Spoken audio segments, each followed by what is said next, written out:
Look! Look, the dynamic duo! I got Anyway, guys, welcome to the dynamic duo. I am Franz. Stop it! You a Wolverine, but at least for today.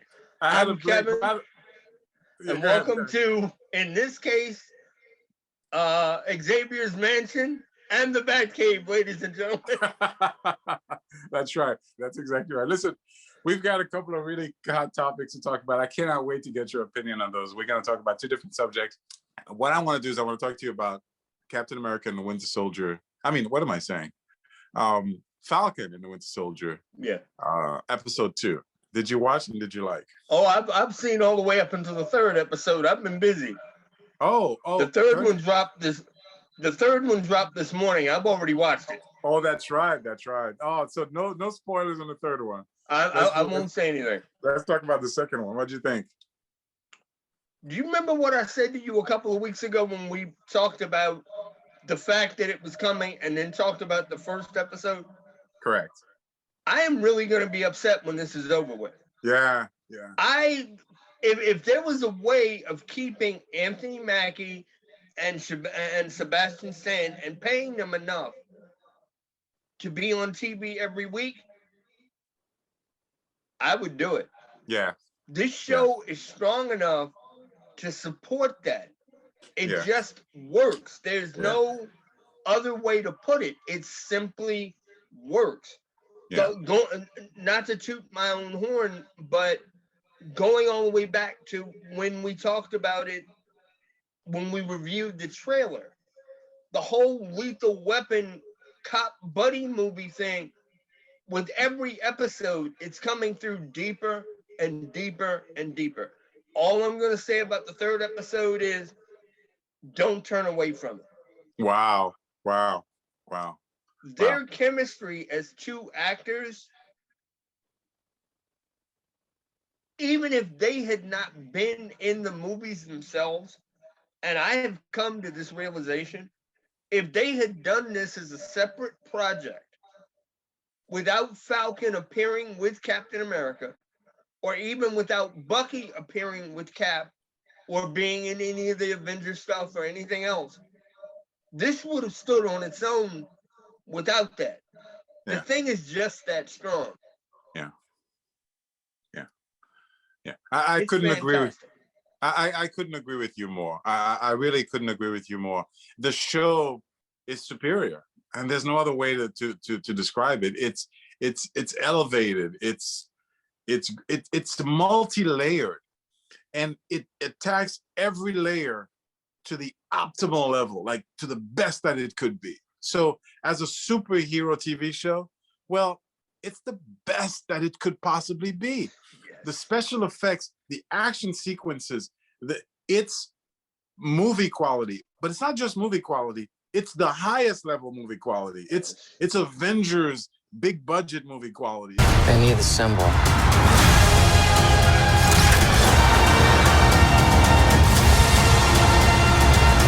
So what's our plan?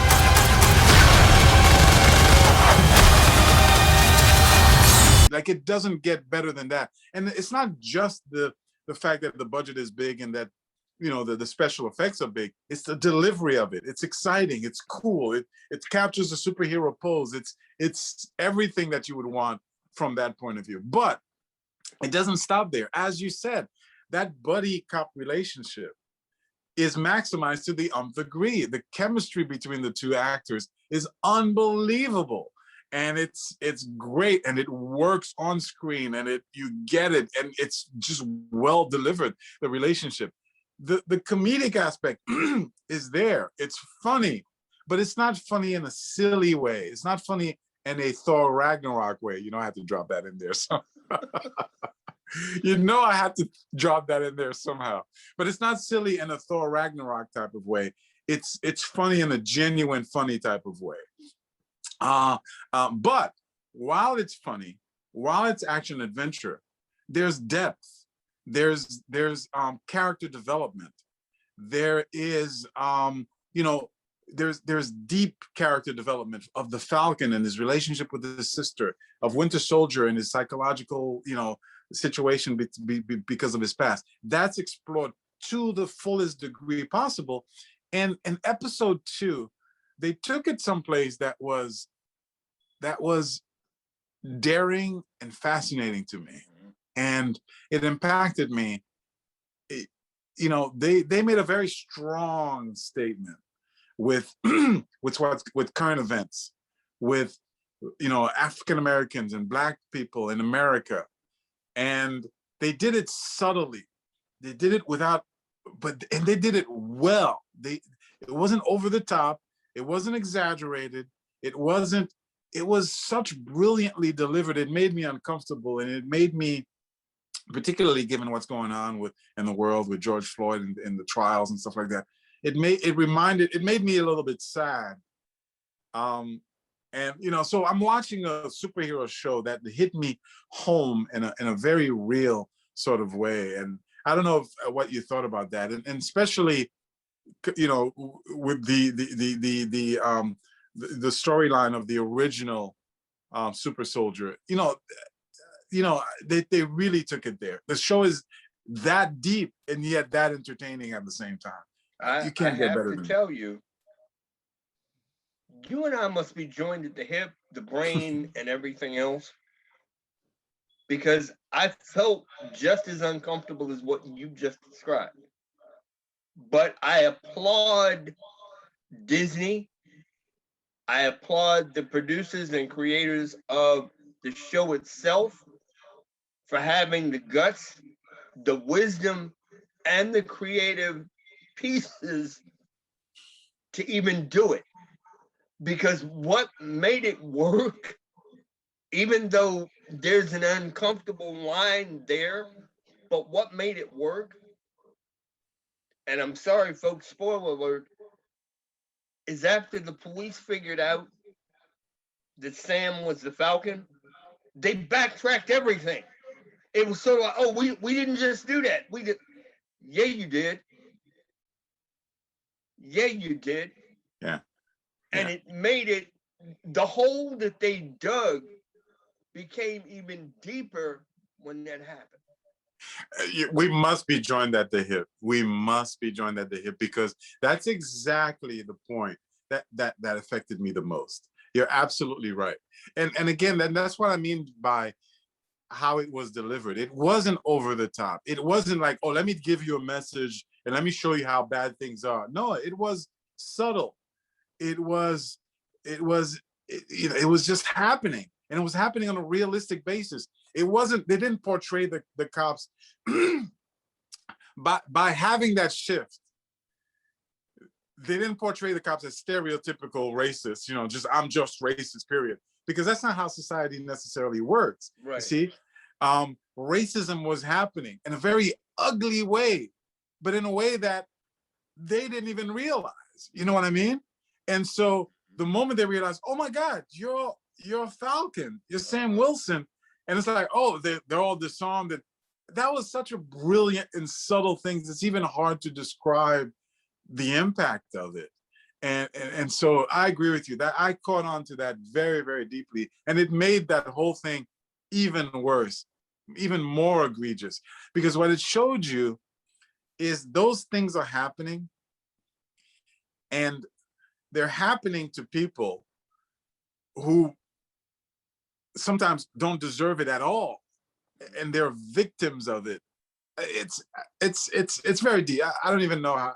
I don't know how to express it without going into a whole political conversation. But I just thought it was brilliantly delivered.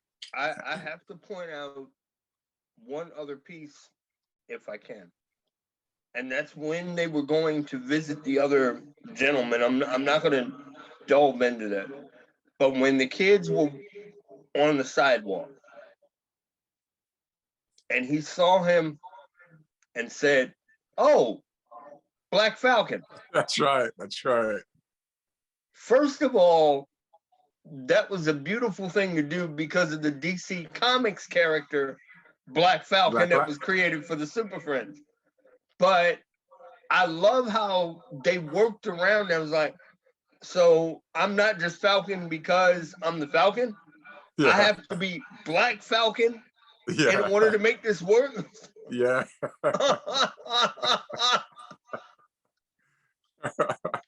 That was beautiful. That And was again, I give them their props for being willing to cross that little line.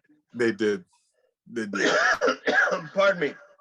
It's not insulting and it's not trying to be overly political or overly social, but they're putting it there for you as a little caveat. It's like a dangling carrot almost. And it's if to say, let's deal with this on the other side. And these are comic book characters, ladies and gentlemen, but look at what we've done with it. Exactly, my friend. That's what I mean by this show superior. These are comic book characters. This is a superhero show, and this is the conversation that we're having. And you're absolutely right. It's not an over-the-top thing. And the subtlety in that statement, and it's there to be picked up if you're willing to pick it up. But what it tells you is the subtlety of racism. Most people don't understand racism. And they always think racism is the Ku Klux Klan, I hate black people, and blah, blah, blah. It has to be overt. But it's not that. It's the subtlety of it, that these characters were being named black this and black that by virtue of their race, as if they were separate from humanity, as if they were separate from the rest of. So it was a drop. And by the way, I want to thank you for educating me, because I didn't know there was a Black Falcon in the DC universe. I never knew that. I never knew.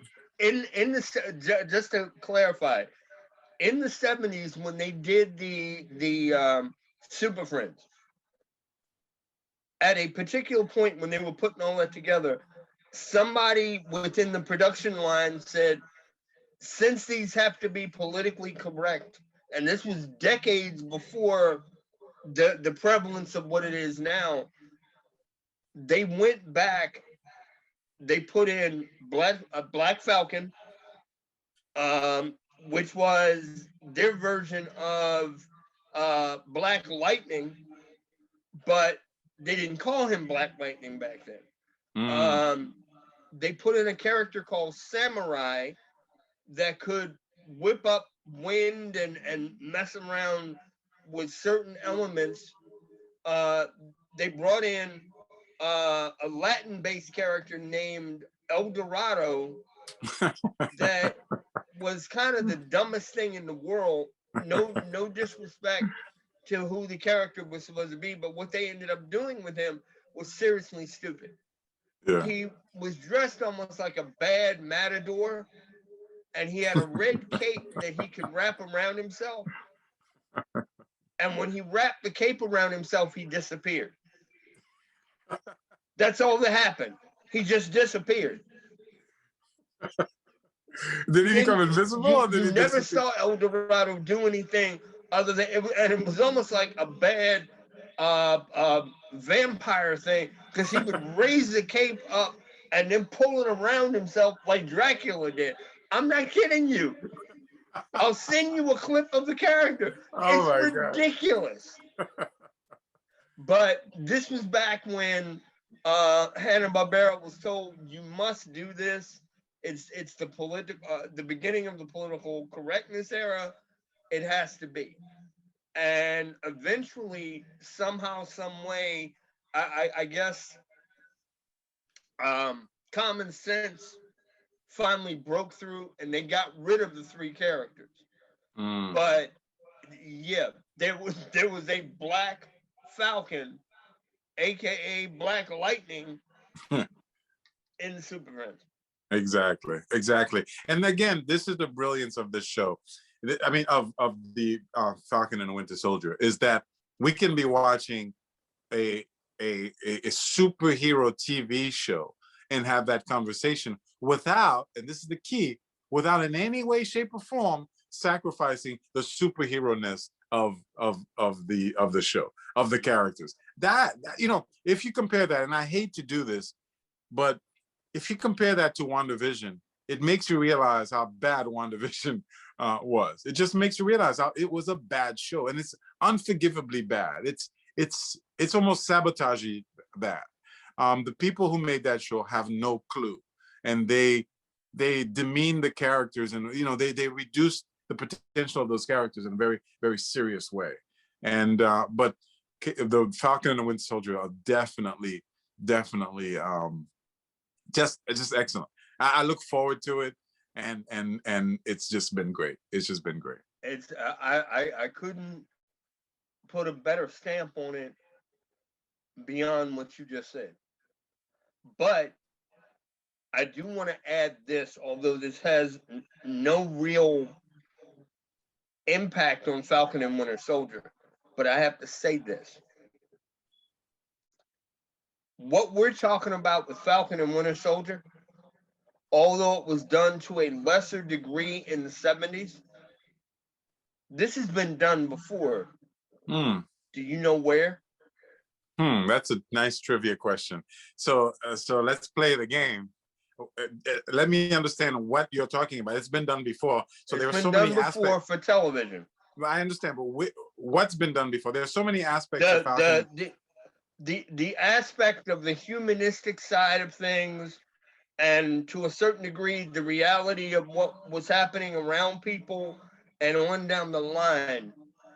Do you remember where it was done before? I'm drawing a blank. I mean, yeah, I'm drawing a blank. Go ahead.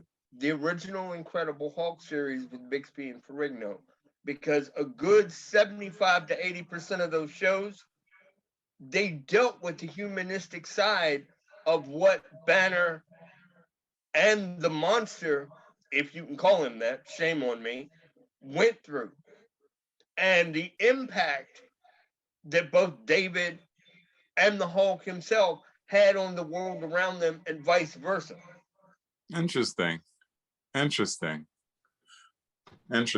that very show had a lot of drama in it that wasn't just Ferrigno standing there going, ugh.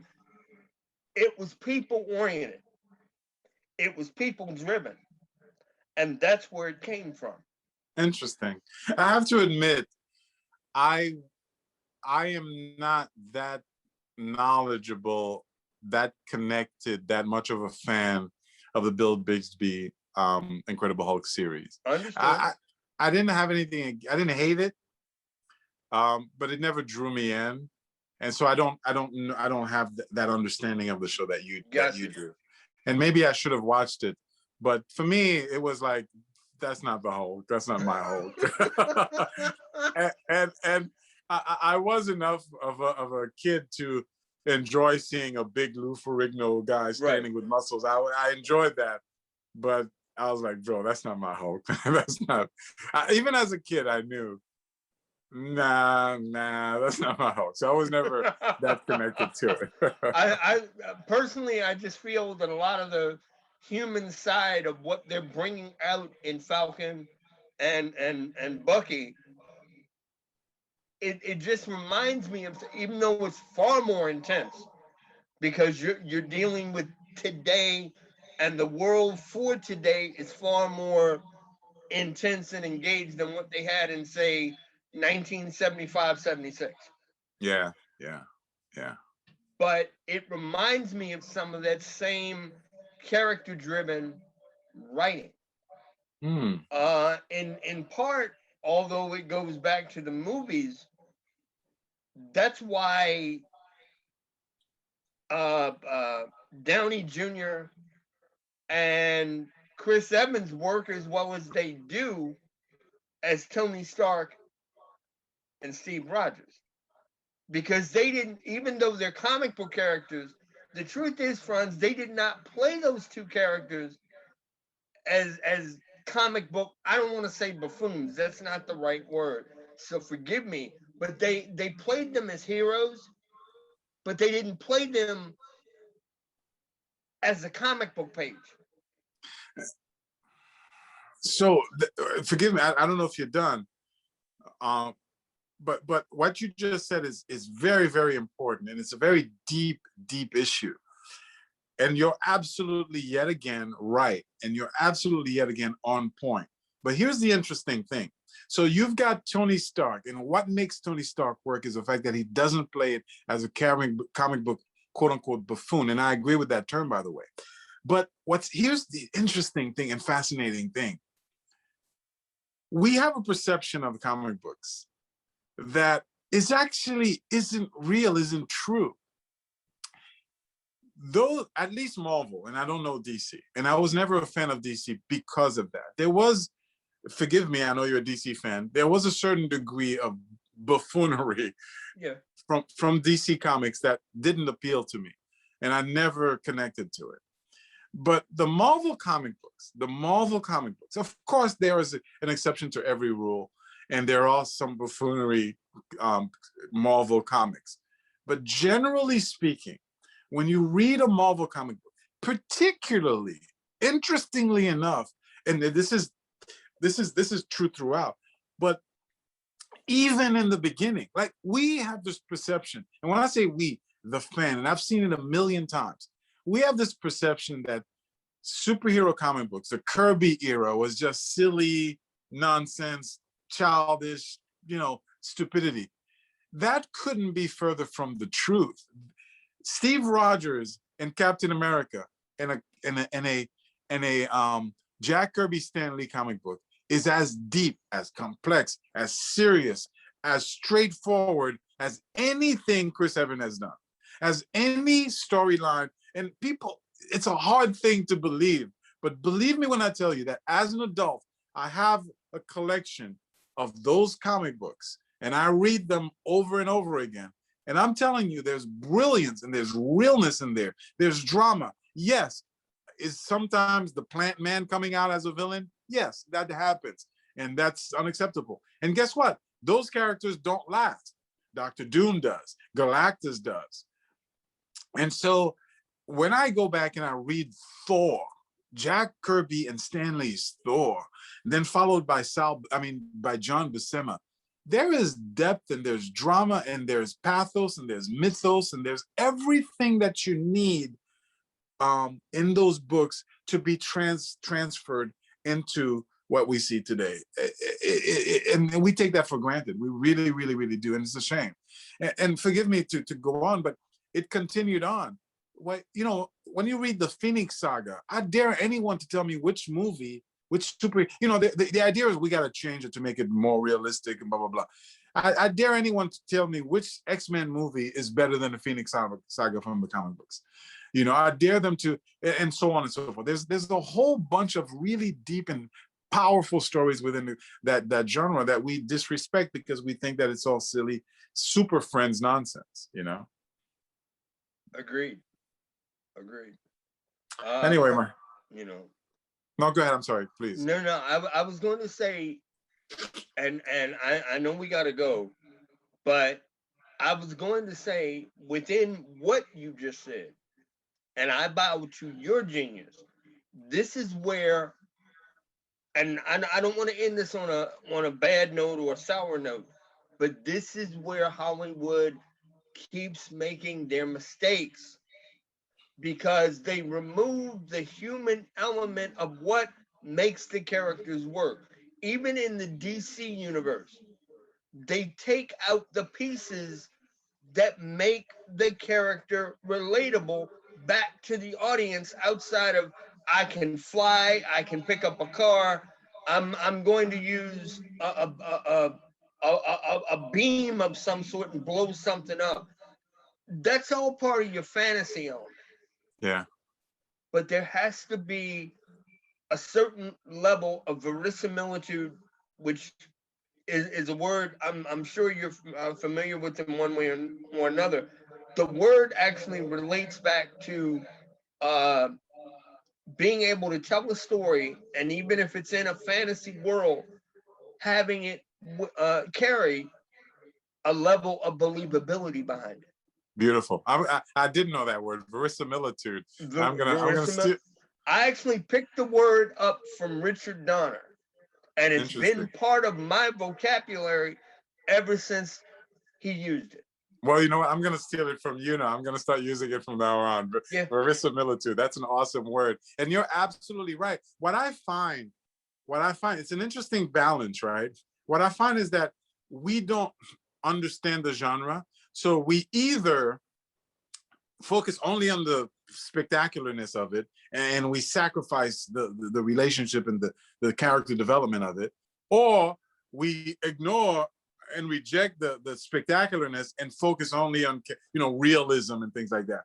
The balance, to me, when I read a comic book, it's that balance. I have to have both to be satisfied. Mm-hmm. And give me the superhero, give me the costume, give me the superpowers, give it over the top. It's not just regular action, but while you're doing that, it has to be in a verisimilitude. It's the word he used time and time again while making Superman. It has to have verisimilitude. And which, by the way, he had in Superman brilliantly. Again, that's brilliant. Superman is able to fly. He's able to run. He's wearing the red shorts. I hate that they took away the red shorts. And yet, you overlook all of that because there's humanity there. Mm-hmm. There's humanity. The best scene, my favorite scene in any superhero movie, and I think you may, or I don't know if you'll agree or disagree, but I think you'll at least understand where I'm coming from. But my favorite scene in any superhero movie is when Superman lands on the rooftop and he's talking to Lois Lane. That you can see through anything. Yes, I can. Oh, well, pretty much. Mm-hmm. And that you're totally impervious to pain. Well, so far. What color underwear am I wearing? Oh, I'm sorry. I embarrassed you, didn't I? Oh, no. I did. No, not at all, Miss Lane. It's just that this planter must be made of lead. Yes, it is, so? Oh, you see, I sort of have a problem seeing through lead. Oh, that's interesting. Problems and first name. Do you have a first name? What do you mean, like Ralph or something? No, I mean like, Pink. Huh? Pink. Sorry, Miss Lane. I didn't mean to embarrass you.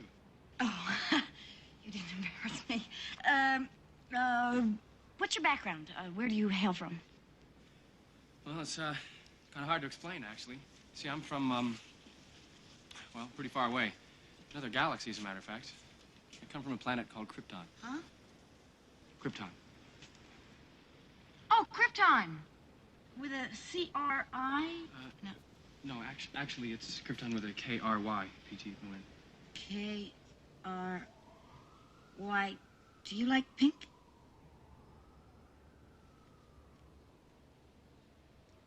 I like pink very much, Lois.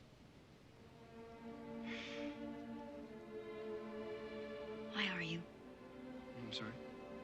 I mean, why are you here? There must be a reason for you to be here.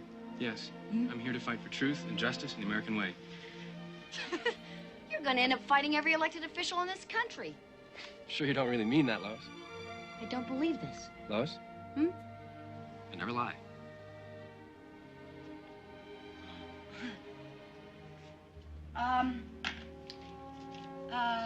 Oh, just how fast do you fly, by the way?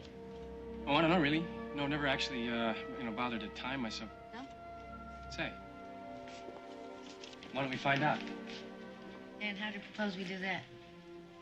Take a ride with me? And he's full on Superman outfit, red shorts, yellow belt, full on. And you do not see that at all. You just see two people talking.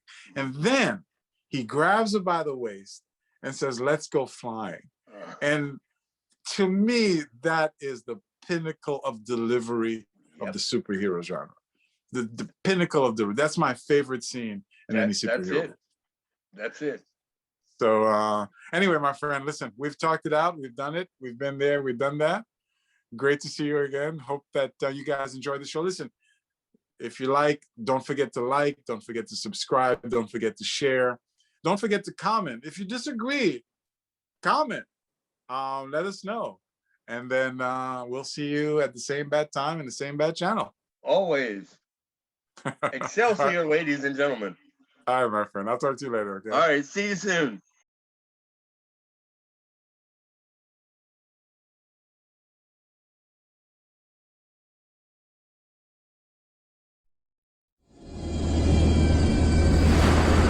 This looks like a job for Superman. Hey, look! It's Spider-Man! The dynamic duo return next week. Don't miss it.